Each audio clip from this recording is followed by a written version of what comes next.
DNA मित्रों, वैसे 6 दिसंबर को देश में कुछ और बड़ा होने वाला है। बंगाल के मुर्शिदाबाद में बाबरी मस्जिद की नींव पड़नी है। इसके बारे में हम आपको पहले भी बता चुके हैं, लेकिन आज हम कश्मीर में मस्जिदों को कट्टरपंथियों से मुक्त कराने के अभियान का विश्लेषण करेंगे। मित्रों, डीएनए में हमने आपको ये जानकारी शेयर की थी कि देश को दहलाने की साजिश करने वाले व्हाइट कॉलर टेरर मॉड्यूल का मास्टरमाइंड मौलवी इरफान था।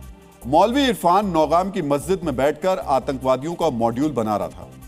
इस खुलासे के बाद अब जम्मू कश्मीर पुलिस ने कट्टरपंथ के इकोसिस्टम को ध्वस्त करने के लिए बड़ा वेरिफिकेशन ऑपरेशन शुरू कर दिया है। इमामों के वेरिफिकेशन और धार्मिक संस्थानों की जांच के जरिए कट्टरपंथियों के वैचारिक, फाइनेंशियल और लॉजिस्टिक सपोर्ट स्ट्रक्चर को खत्म करने की तैयारी हो रही है। पुलिस मस्जिदों के इमाम का वेरिफिकेशन कराने के लिए फॉर्म भेज रही है।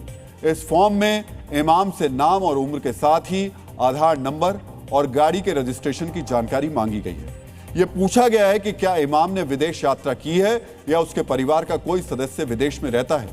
टेरर लिंक या किसी एनकाउंटर में शामिल होने की जानकारी के साथ ही परिवार के हर सदस्य और घर की तस्वीरें भी मांगी गई हैं। जानकारी मिलने के बाद इसकी पुष्टि इमाम के स्थायी पते वाले पुलिस स्टेशन से की जाएगी।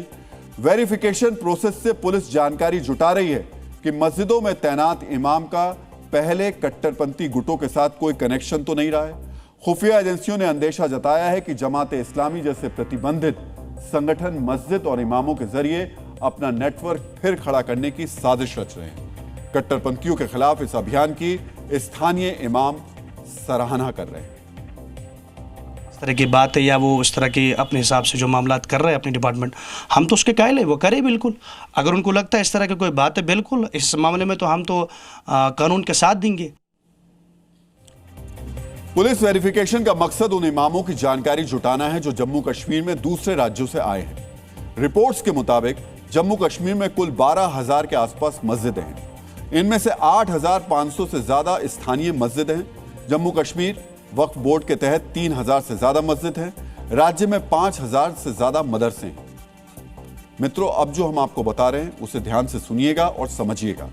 इस जानकारी का सीधा संबंध जम्मू कश्मीर में बढ़ते वैचारिक कट्टरपंथ और आतंकवाद से भी है।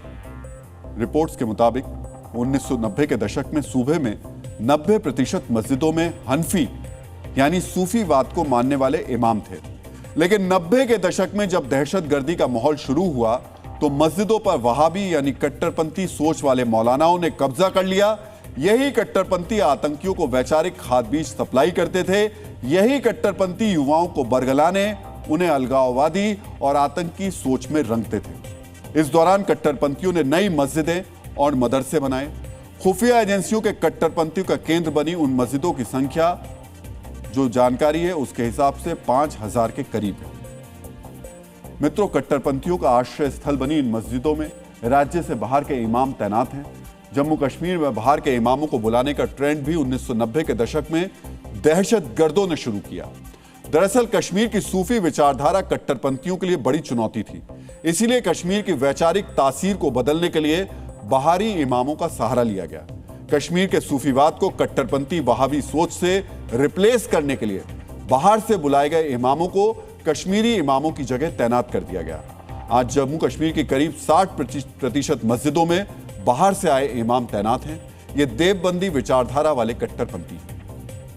बिहार के इमामों को यहाँ भेज दिया, यहाँ के कश्मीरी इमाम को वहाँ बेचारे को आने ही नहीं दिया गया उन पे स्टेजों पर। क्या अगर हमें कश्मीर को ये बदनाम करना है, कश्मीर को एक रेडिकलाइज के तौर पे पेश करना है, क्या हमें पहले सबसे पहले तबाह करना चाहिए सूफी इंस्टीट्यूशंस को।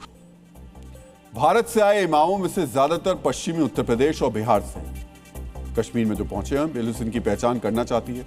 प्रशासन की कोशिश है कि साफ रिकॉर्ड और उदारवादी विचार वाले इमामों के जरिए युवाओं को कट्टरपंथ की ओर जाने से रोका जाए। साथ ही जम्मू कश्मीर में कट्टरपंथ के वैचारिक प्रकाश स्तंभ बने धार्मिक स्थलों को वहाबियों से मुक्त कराया जाए।